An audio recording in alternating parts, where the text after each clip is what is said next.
Hello and welcome to Be Indie Now, a podcast about independent game development. I'm your host, Tobiah Marks, and with me today is Zach and Jake. Hi there, this is Zach at Hypercane Studios. Hi, and I'm Jake at Hypercane Studios. All right, so I'd like to start off with an easy question. Why do you guys like to make games? Or maybe it's not so easy. Silence. You Go want to go ahead. first? Oh, you want me to go? Yeah. Um, I like to make games because growing up, when we got our first Atari, I became obsessed with games from that point forward. And I think I was well, we had our Atari floating around from ages 5 to 6, but then our father brought home a Nintendo one day, and it was pretty much just craziness after that Nintendo came into the family. I think that's really what sparked my love for games. Right. I almost think that question is like, for our generation, it's like asking, why do you like to eat food? Yeah. It's just such a Yeah, it's pretty core for Yeah. a younger demographic. I guess like under Exactly. 35 crowd.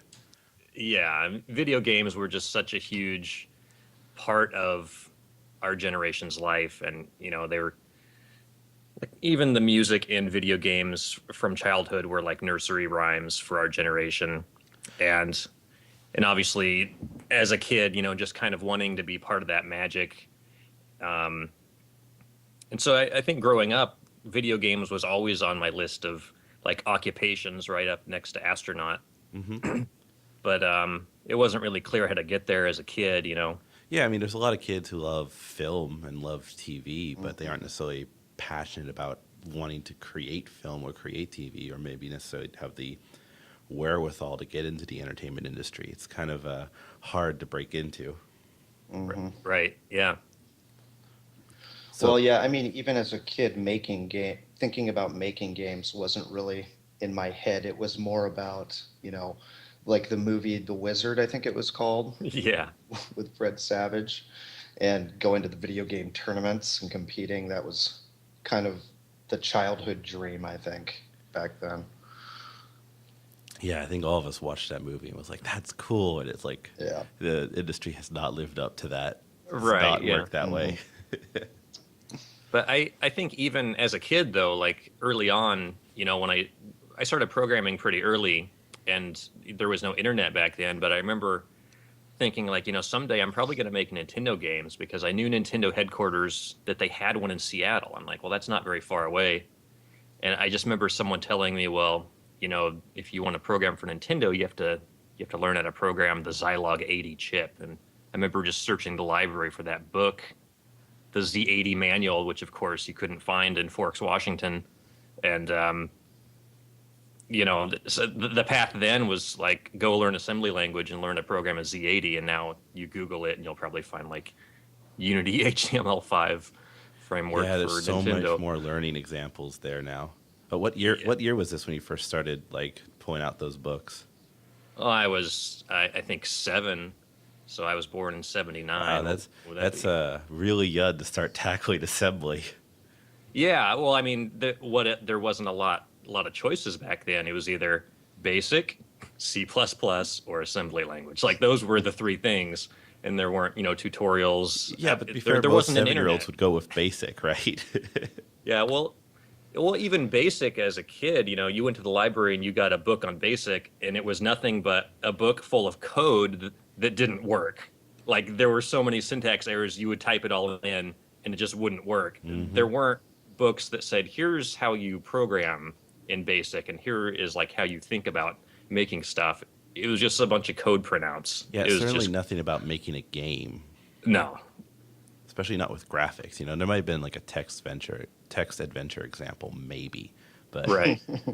Yeah, nothing, Commander Keen Mario style. right. It was a terrible era for learning back then. Or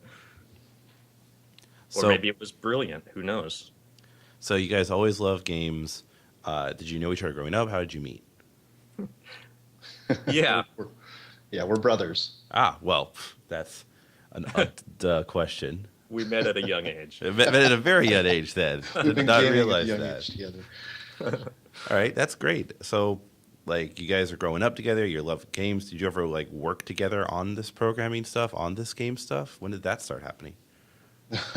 Very late in life. Yeah.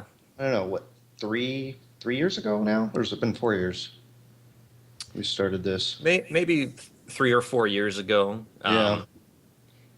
I had always been into programming, but it wasn't with the intent of here's this awesome idea I have to bring to life. It was like, whoa, programming's awesome and it's really fun and I just want to do stuff. And so I guess fast forward several years, maybe 4 years ago, I think Jake moved back from Hawaii to the mainland, and so he was staying at my place for a while. And on the weekends, I was just kind of playing around, hacking around in game engines and whatnot, like I always do. And I said, it'd be kind of fun to make a game, but we need 3D graphics, and I'm not an artist, and so I convinced Jake to install Blender and start going through these Blender tutorials, and that was kind of like the birth of us making games together. Yeah, when I started doing Blender just kind of to learn the program because we wanted to hire a 3D artist. And before this, I was primarily in management, and my jobs were, organizing groups and that type of thing. You never done any like 3D modeling? No, art, I had never sculpture? been artistic as a child. Well, I had tried to when I was a child, but got frustrated, when you start stuff like that at a young age. But so yeah, I started trying to learn the program just to get an idea of what we're looking for in an artist and what is exactly is in a 3D artist's workflow for making a video game and doing the 2D art and stuff like that. And I just got hooked big time once I started 3D modeling and figuring out how the programs worked, and just been addicted to that type of art ever since. How long did it take you to get kind of ramped up where you could start making usable assets? Like we're talking like a year of work. 2 We're days, talking like maybe? 2 days. It's, Yeah, I it's mean, pretty impressive, It was pretty funny though, because you look back and think about how little you knew back then, and you're like, why the hell doesn't this look the same in the editor? What's going on? Yeah. And it's just pretty funny. But a lot of people go to school I for was 4 cranking out years to stuff. do that. Yeah. Well, I think the best way to learn is just to do something. And so our first project, which of course... Amen to that. Amen to that. That's the right way to start. Just tackle it.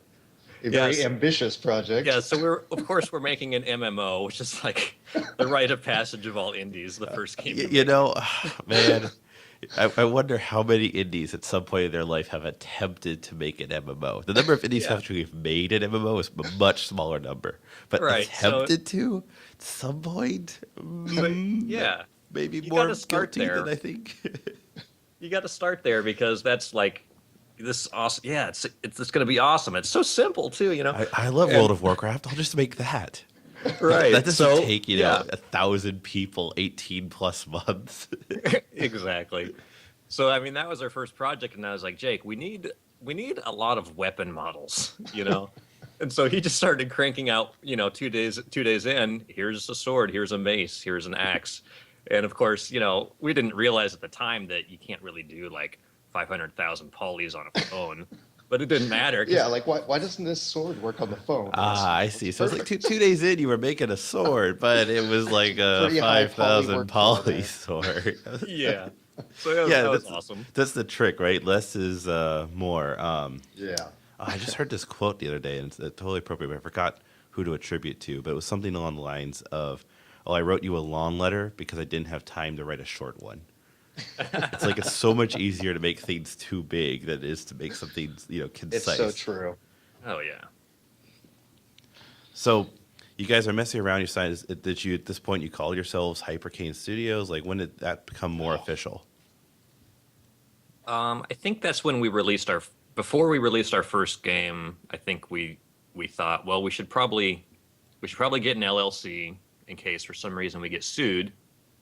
Mm-hmm. Why, I don't know why we would, but we just kind of wanted. I honestly don't know why you business. would either. I think you're more likely to get sued by your business partner, and if you're blood related, I don't know. It Right. depends on you guys' relationship, right? Mhm. But I mean, LLCs are good. There's a lot of advantages to them too, of tax reasons as well. It's just a lot more hassle than what people want to bother going through. Yeah, exactly. So yeah, we did that, just kind of to get the business bank account and all that. It's just so we had somewhere to put all the riches that we would be plundering. Yeah, you deal with those millions you're gonna get. Yeah, we didn't want things to get complicated. Hmm. So yeah, and that didn't take long, and so we really got that before we released our first game on the market. So tell me about your first game. It wasn't an MMO, was it? No, that got shelved Oh, okay. at a later date. Wasn't the first game we released Accelerocketer? Yes. Yeah, that was.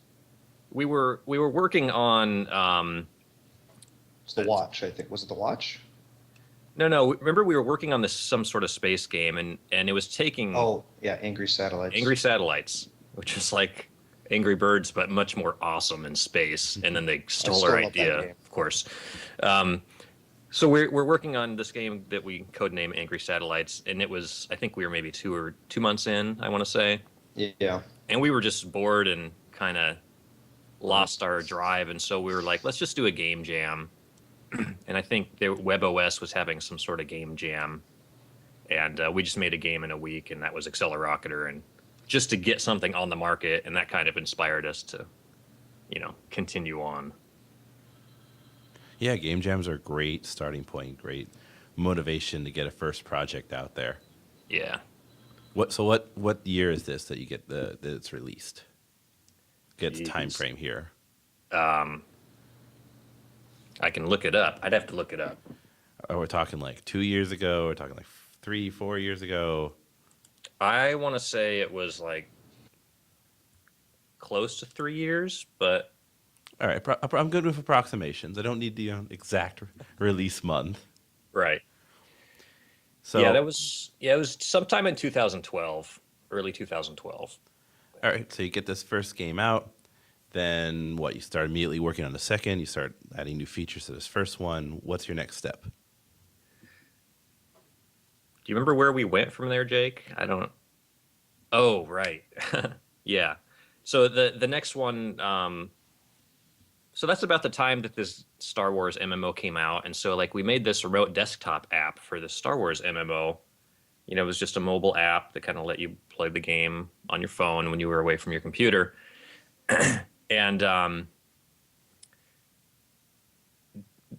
once that came out, it had a really long loading screen because it had to pull data down, like screenshots down from the cloud. And we thought, it'd be cool if we made some sort of fun little mini game that you could play while you're waiting at this loading screen. Mhm. And since it was a Star Wars game, we kind of wanted to fit that theme, and so we just made a really simple prototype, like a generic ship flying through a generic trench, kind of like the Death Star trench run. Mhm. And that was going to be the loading screen game for this remote desktop app. And we both really kind of fell in love with the mini game. It was really fun, and so we thought, we should actually just make this a full game. It like seems fun enough. And so that's kind of where the idea of Rage Runner was born. And so we started working on that. So how long were you working on Rage Runner? Well, Rage Runner had a lot of stages. We were working on it for about 2 months, and then the Ouya game console. That's when they were pretty heavy doing pre-release stuff, and they had some sort of contest to win a console where you would send in a video, and they would tweet their top 10, and all 10 of those got a free Ouya console. And so we sent a video in, and we actually got picked as one of the winners for that. And Congratulations. thank you. And so that kind of solidified a release date for us. And so we launched Rage Runner with the Ouya console. We were one of the launch titles on the Ouya. Very cool. So as that its first release, I guess, would be on Ouya. Yep, that was its first release. How well did it do? I guess that's a difficult measure. How well did the Ouya do? I was happy with how we did on Ouya because we got a lot of fans, um, and it was just kind of a fun console. It's connected to the TV. It was really the first console that we could actually develop for, and that was fun. We learned a lot. Did you have like a monetization strategy for it? Or it was more just like we wanted to get it out there and get in front of people. Well, at the time on the Ouya, you really only had two monetization choices. You sold it for a fixed price, or you had in-app purchases. And because there aren't any ad networks, at least at the time, there weren't any ad networks that ran on it because all of the Android ad stuff, it either links you to like an app. You're trying to get click-throughs to an app. They're trying to send you, uh, make you watch videos. Yeah, I mean, ads don't pay that well anyway. I mean, kind of that model doesn't make a whole lot of sense on Ouya because there's only so many consoles, and it's a number way, way less than mobile devices. So if Right. you have like it was like what 150,000 Ouyas shipped. I don't know how many now, but I would be. Sounds about right. Let's just be generous and guesstimate 200,000 are in the market. They're still being used. If every single person downloaded your game and you had 200,000 users and they all played your game once in a day, that's like what, $200? Right. It's the math doesn't make a lot of sense for Yeah. an ad model. Yeah. So, back then, when you release your first title, the monetization stuff, I don't think, at least we didn't have a solid plan going into that. And on the Ouya, it was a little more complicated because you have to have a free demo of your game. You don't have to anymore, but at the time you did. You had to have some portion of your game that was free to download, free to play, and then you'd have a paywall somewhere. And so it was kind of all about placing your paywall in the best spot. And looking back, I don't think we put ours in a great spot because it's almost like why are you going to buy the cow if you get the milk for free? Yeah. Yeah, it's really hard to make a good freemium design. It's because only 3% or less of your player base will opt for that in-app purchase. And again, the thing with the Ouya is it's just a numbers game, and it doesn't really have the numbers to support it. Right. Yeah. So that was our experience there. So obviously, you didn't just give up on Rage Runner. What did you do next? No. So after we launched on a Rage Runner, we got some fans. Anytime we got feedback, we'd throw it in the game if it made sense. Just tried to keep building a player base there. We would do trade shows when they came up in our local area, stuff with the Oregon Museum of Science, and kind of just anything we could to get the name out there. But we started working on another game, a second game called Ark, and that game, I think we finished it in 3 months. It also launched on Ouya. But in the end, we were really disappointed with Ark. I guess we kind of consider it a huge flop, and we kind of abandoned that game. Well, tell me about the game. Why do you consider it a flop? Well, starting out, it was, of course, sounded awesome because we wanted to take Contra, Space Invaders, and kind of some of these old platformer ideas and do an arcade mashup of them. And unfortunately, during that development process, it took us 3 months to make the game. During the development process, I went to PAX. This was in 2013, and the PAX Dev Conference, I went to a lot of monetization workshops, which were great, but they were all talking about freemium games, and so we wanted to make this a freemium game. And I think in the end, what killed the game is that we started with great ideas that were fun, and then we tried too much to try to make money off of them, and I think in the end that ruined the game. Well, In it's my one of those opinion. things that not every game works as a freemium game. Freemium games make a ton of money, but you can't just, you know, take any old game mechanics and then turn it into a successful freemium model. It kind of has to fit Right. the flow of your game well. Right. I think another problem was when we really tried to design the game properly from everything that we read that time around. Mm. So we did mock-ups, we sat down, we brainstormed until we had what we thought would be the perfect game. And when we ended up creating it to the T of how we envisioned it, but it just wasn't that fun, is how I felt Hmm. after it had been created. So we kept trying to add things to make it more fun and add more stuff and add more stuff. And it just kind of got out of hand towards the end there. Yeah.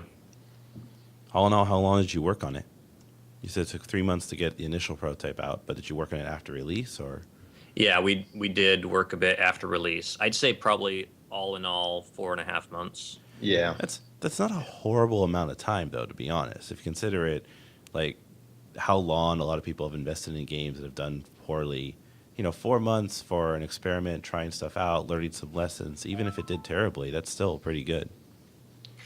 We Yeah. learned a lot. I just think for a two-man indie, 4 months is a pretty big chunk of time if you're not going to make any money on it. Yeah, that's true. All right, so are you guys working part time at this? Are you trying to do it full time? I work another full-time job myself, and I consider myself full-time at this too. So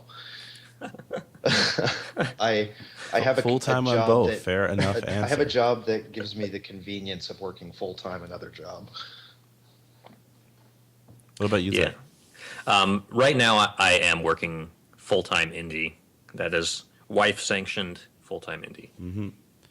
It's really hard to do it part time. I'm kind of experiencing that myself now that I've started the Microsoft gig. It's really hard for me to, work and then go home and work. Oh Yeah, yeah. so it's been a struggle to just get the number of hours I need in order to work on projects. So Totally. it's a really good situation if you can have the ability to put full time into your passion into your company. Yeah, absolutely. And I mean, when we were making Rage Runner, I was working full time, and literally the only time to work on the game was my 2 hour. I had 2 hours to and from work commute, and I worked on my laptop that entire time, and then weekends. And that's why Rage Runner took 6 months to make. Yeah. We had the prototype out pretty darn fast though. Prototypes take like 2 days. Yeah, it was about 2 days. And I think it looked awesome and it was ready for launch. Hey, launching your prototypes are not necessarily a bad idea. Yeah, All right, so you yeah. did ARC, you've learned some lessons. What's next? What happened next? Um, We did after something we art. said we weren't going to do and went back to the previous project Why did Right. you say you weren't going to do that? because we were pretty sick of the game. You know how you work on something for 5 6 months and you're just like, ugh, I don't want to do it anymore. I, 'Cause we built Rage Runner and it was supposed to be first for a mobile game, so we made all the assets really low for a mobile device, and then just found it was very hard to control on the mobile device. And so then we went to Ouya. Well, that was about the same time, I think. And everything had to be at a certain level for Ouya, and we just kind of went backwards on it. I think we should have started with the PC and then dropped stuff down for lower end stuff. yeah, it makes sense. It's always nicer to have that high option. It's easier when you're doing a 2D game because you can kind of work in a large Mm. raster, vector art, and then kind of scale down. But Mm. 3D, it's kind of harder to dynamically scale a high poly model to a low poly. The low poly takes more work. Yeah. Right. So that's yeah, and going in reverse. That was a lot of work for Jake, just trying to. We kind of went back and forth a couple times. Yeah, I mean the main reason we went back to Rage Runner is that we we actually got a publisher, and so then that was kind of the ticket to Steam. And so we thought, well, we we like the game. Of course, no one loves Rage Runner more than we do, but it's kind of like I don't have kids, but I think I know what it's like to have kids now because Your at projects, your some point, babies. yeah, it's like, all right, look, you've lived here for several years. You think you're old enough now that you need to just get out Hmm.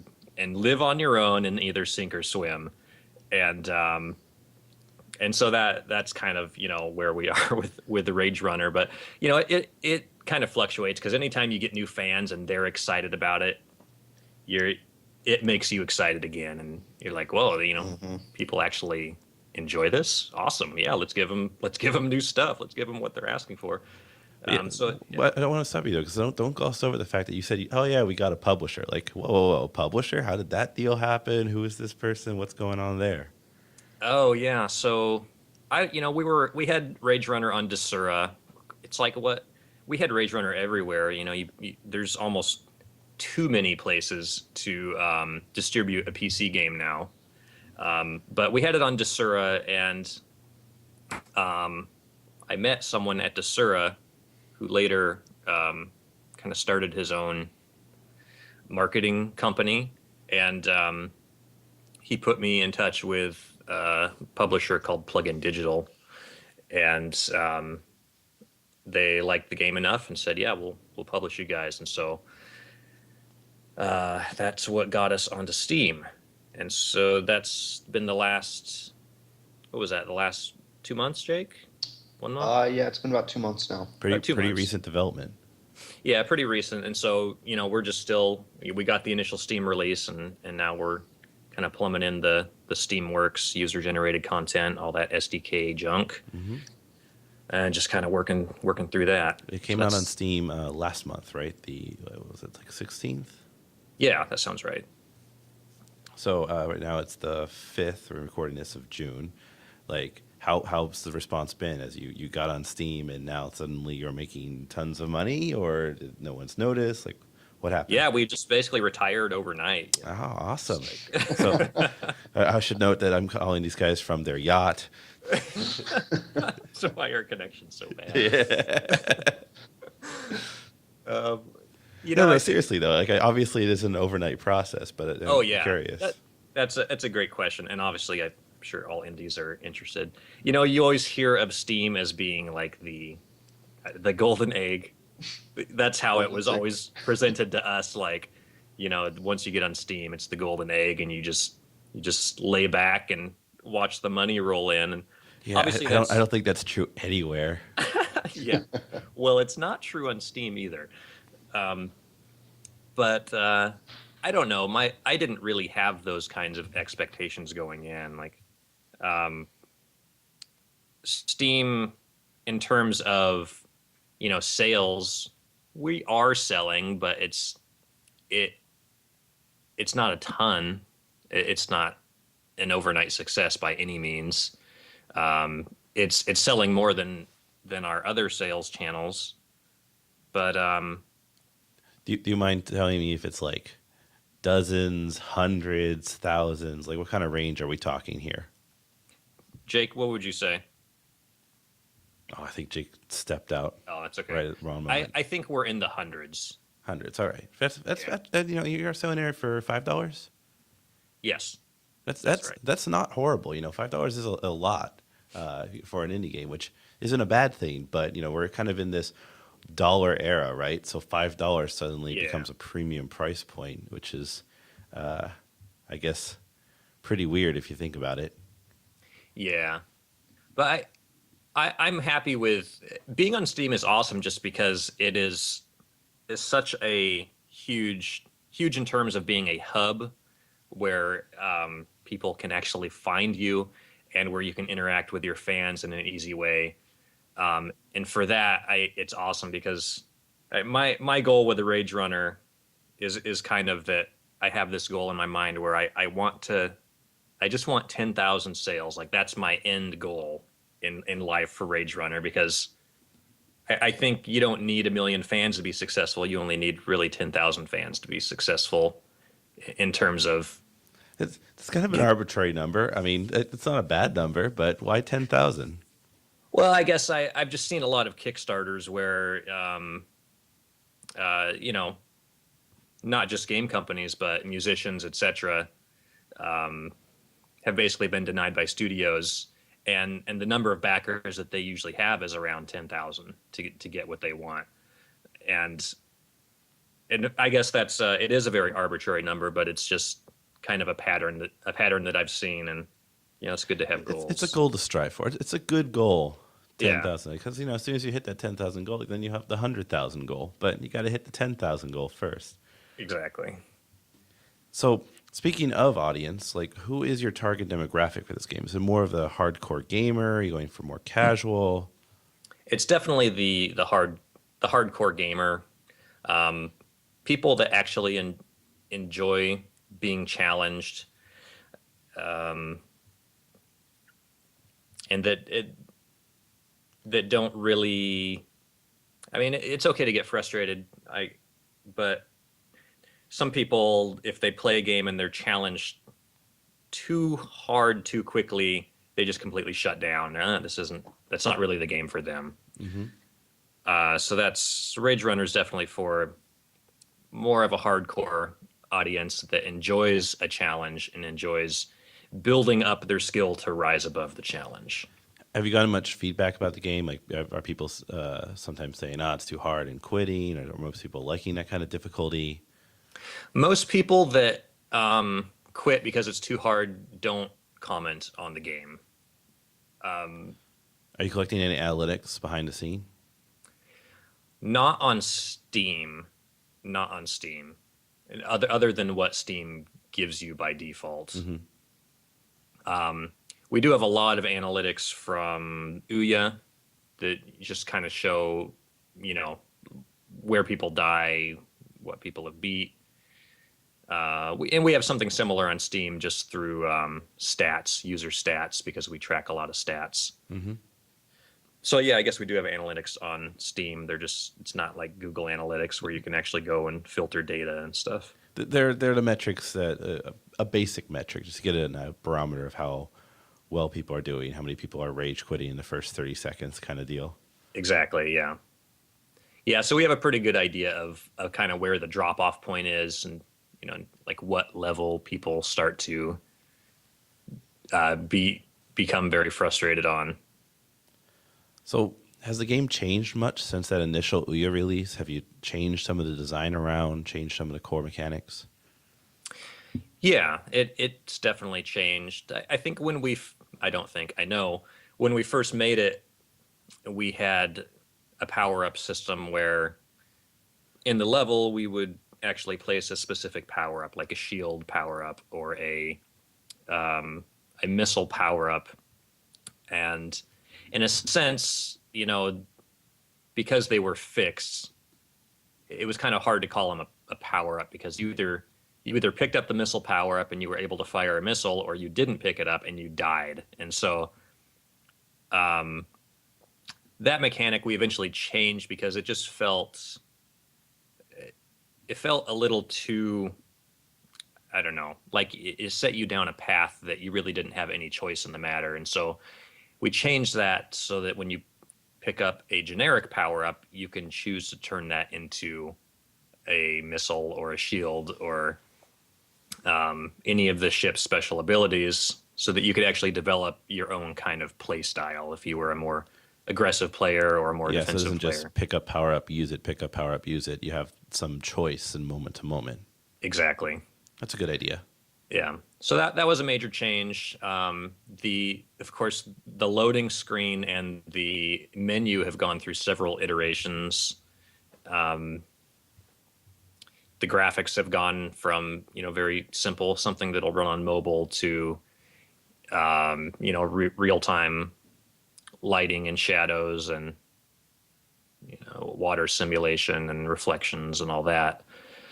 So graphically, it's probably gone through the most noticeable changes. I think we've had maybe 3 ship redesigns, full out new models. Do you have multiple ships in the game or just the one?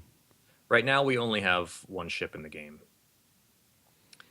That is something that people have asked for, multiple ships, and that's probably something that we're going to open up with the Steamworks, just to allow people to mod it. Yeah, so talking about the future, you want to integrate Steamworks to give that modding capability. What else is on the horizon? Right now, that's the big thing. We're working right now just on getting the level editor into Steamworks. That's going to be our next big release this month. A lot of people are asking for the ability to mod certain aspects of the game, and we're going to try to enable that as best as we can. Modifying models is pretty easy to allow.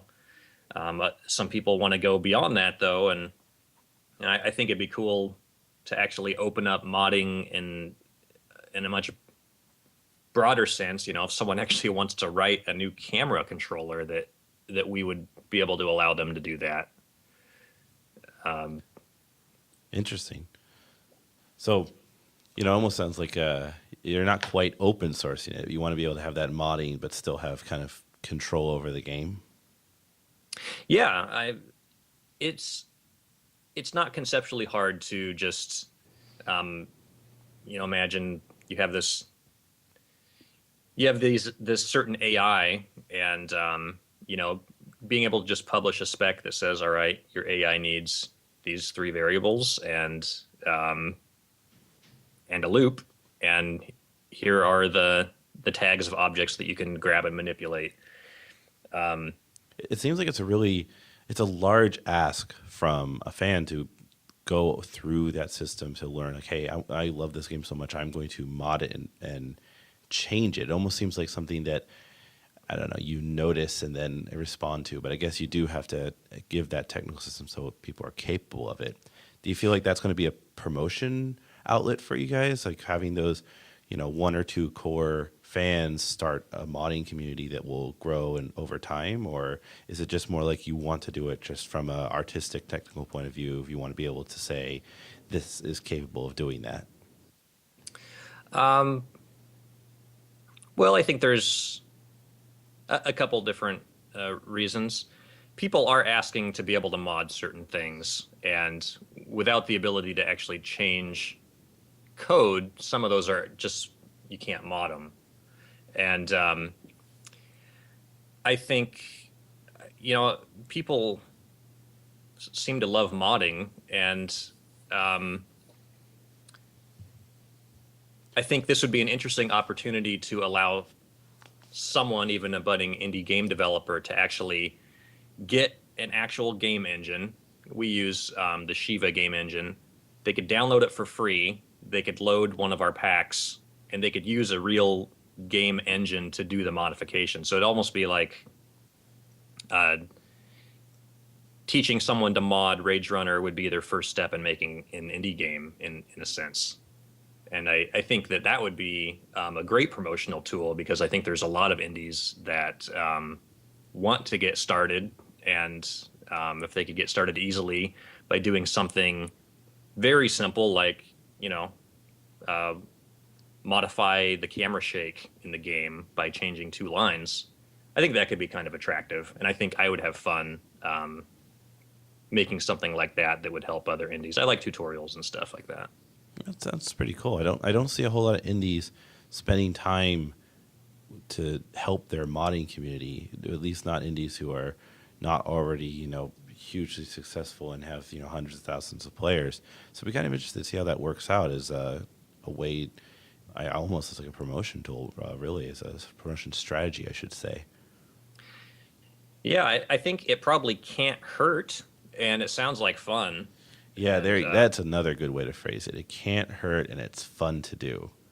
yeah. It doesn't matter what you're doing, right? If you can't hurt and it's fun to do, it's probably a good reason to do it. Yeah. So you're going to add the tools for modding. Are you thinking about the next game? Are you thinking about, well, after that, we'll add more features and keep working on Rage Runner? You're telling before about how you were getting kind of burnt out keep working on it. So Oh, we're both itching to move to something new, but I think we'll always be putting a day or two on Rage Runner since it's on Steam now. yeah, I hate to disappoint you guys too, but for my company, after I released Blast Monkeys, which was my big game, every 2 weeks for like 3 years, updating that game. Hmm. Yeah. You kind of get stuck with something once you got something that works, Right. for better or for worse, right? I mean, it was like we like the game, but obviously working on the same thing for 3 years can be very tiring. Oh yeah, and I think we knew that coming in that once you get more fans, if there's bugs, if they're asking for stuff, um, you got to keep them happy and keep building that fan base. What would you say it was the best moment you've had in a company so far? It's a more general question, but what do you guys think like your highlight has been for you, your biggest achievement? I I don't know. We got, I should say Jake got Rage Runner on the Rage Quit, the Rooster Teeth Rage Quit show, Yeah, that was. That's pretty good. and I then got a lot of watching visibility, I bet. watching that video brought a huge smile to my face. Yeah, that was one of the most excited times I've ever had in game development, just because I'd been working on trying to get them to review our game for so long, because I was a big follower of that Rage Quit series. Um, but I think even a bigger highlight for me was when we won the Ouya contest for the dev console unit Hmm. before it came out, even Yeah. though Ouya really hasn't taken off as well as everybody thought it would. Yeah, it's nice because the judge selected your idea as the best idea. Yeah. That's a good Yeah. moment. Yeah, that was an exciting moment. Um, but other than that, I mean, release dates come and go. They're really not that exciting when it comes down to it. Yeah. I think the most exciting for me though is just starting a new project. That's the funnest part about game development, I think, is the initial first month. Got that new project energy. Yep. Makes sense. Love it. All right, so if I had a time machine, you guys could go back 3-4 years ago, back to that first project, back to those 2-day weapons in Blender. You got 30 seconds to tell yourself something. What would you say? I know what I would say. What? Yeah. What? Go PC on Rage Runner. Go PC on Rage Runner. One of the most frustrating things, even to this day, to me is it would take so much work to rip everything out and make it high poly and amazing for the PC. Because when it was first modeled, it was modeled for as low end and low poly as possible. So I would really, I think, have fun with that and kind of give the game a new look. Hmm. Fair enough. You get more artistic freedom and a lot less Yeah. work having to redo that. Yeah. But you did learn probably a lot more. Oh yeah. By having to I've do learned that so first. much from all of our mistakes. So it almost been would a have been. great It's almost school. better that you didn't do that because you would not be as good at modeling if you didn't have to go through that. It's one way Yeah, to look at it. Yeah. I think that everything we've done has really, it's starting to develop us into being understanding a lot more about the game industry and how to make games. It's been a great learning experience. Yeah. I don't know. Of course, the time machine has consequences. Yeah. Let's ignore the impracticality of a time machine. It has a couple impractical things with it. Let's say that this is that watch from Harry Potter Book 3 that I hate so much that just works conveniently when you want it to and just don't think about it the rest of the time. Right. I would. I think I would tell myself, don't make Arc. Don't make it. I don't know about that one. I think for me on Arc, it gave me a lot more artistic freedom of how just figuring out light baking in our editor. And I mean, I learned some pretty valuable information for myself working on that game. Yeah, you shouldn't I think as regret far as failures textures, at 'cause all. I am. I do not claim to be like the best 2D artist or anything in the world, with texture maps, and I do my best to get better with each project, but Arc really let me kind of get in there and try to hone a couple things that I needed to work on. Yeah. So, And I would tell myself, don't believe the lies at PAX Dev. I was at that PAX Dev. I don't think those people were necessarily lying, right? But No, there they is this weren't. perception that it's easier than you think. Like, oh, I just got to throw up a freemium game. I just got to Right. add it in that purchase, and people will buy it. And it's like, actually, game designs are just as hard to make as ever. They're just the there's bottom this line is different if people style like to now. play the game, it's going to make money no matter what you do. Yeah, that's true. I mean, if you have a big player base, you'll find the money. Yeah.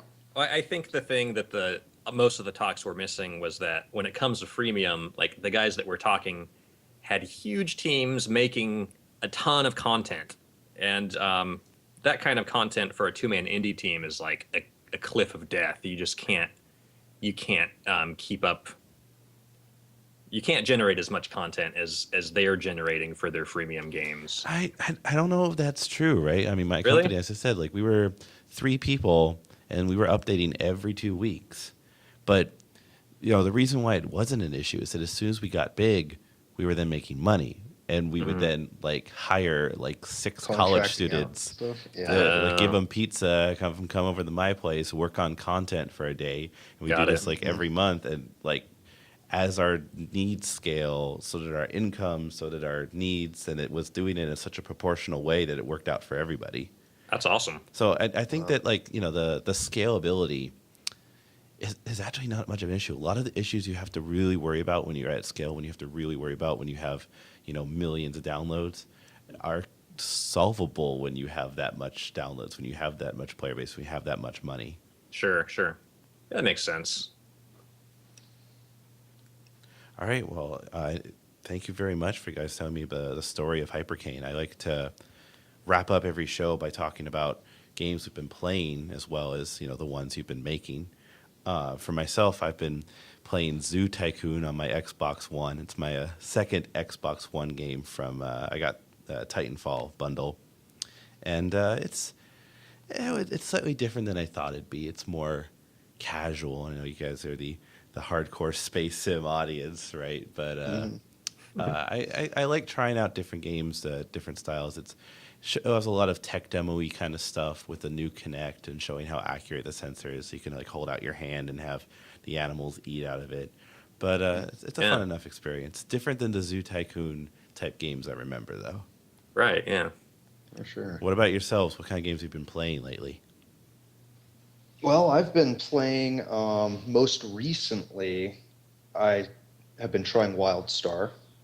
Oh, yeah, I've been hearing really good things from the Penny Arcade guys about it. I'm a pretty big MMO guy. I've played all of them. I haven't played. I did not play EQ. My MMO started at DAOC. Ah, mine too. But I played through Vanilla WoW and all that, and I've got to say, WildStar is the best MMO I've ever played. It's got everything I've ever wanted in an MMO. So I'll leave it at that. I try not to It's get pretty too high addicted praise. to that stuff, though. I mean, Yeah, um, I'm an on again, off again WoW phase where I will go back to WoW for the new expansion pack. I will love it. Yeah. I haven't played in like a year, but I'll renew my account. It will happen. I quit WoW 3 years ago, and I haven't gone back. It just got so blah for me after a while. But other than MMOs, my other passion is loadout. I love playing, 30 minutes of loadout a day. Pretty cool. It's a good shooter. It's got good arena PvP. That's the type of player I am, though. I love the PvP and competition.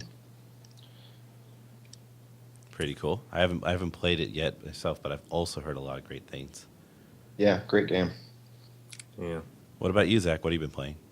Um, let's see. Lately, I played Diablo 3 with my friends. Try to get together kind of once a week and play that. So I do that. But more than that, Geometry Wars 2. I don't know why that game is so fun after all these years. It's just an awesome action game. Um, Rogue Legacy is a kind of a indie platformer I've been playing. Roguelike. Um, Pac-Man Championship Edition DX Plus, one of my favorite games. I play that a lot. I And then like I've how been different your two guys' favorite games are. yeah. No, that's actually really good. You get two different perspectives. I do a Yeah. lot less console gaming than my brother does. Yeah. And then I've been trying to go through. I've had a Xbox 360 forever, but I just got to use PS3, and so I've been kind of trying to go through all the big PS3 titles that I've missed, all Heavy the Rain, exclusives. Yep. So Catherine. I just beat Heavy Rain. I'm going through Last of I guess Us. Catherine was 360 too. So, oh yeah, it is. It is. So I kind of have a list of the other PS3 exclusives. I think Last of Us was just like a whoa, what's this? Yeah, Last of Us definitely on that list of.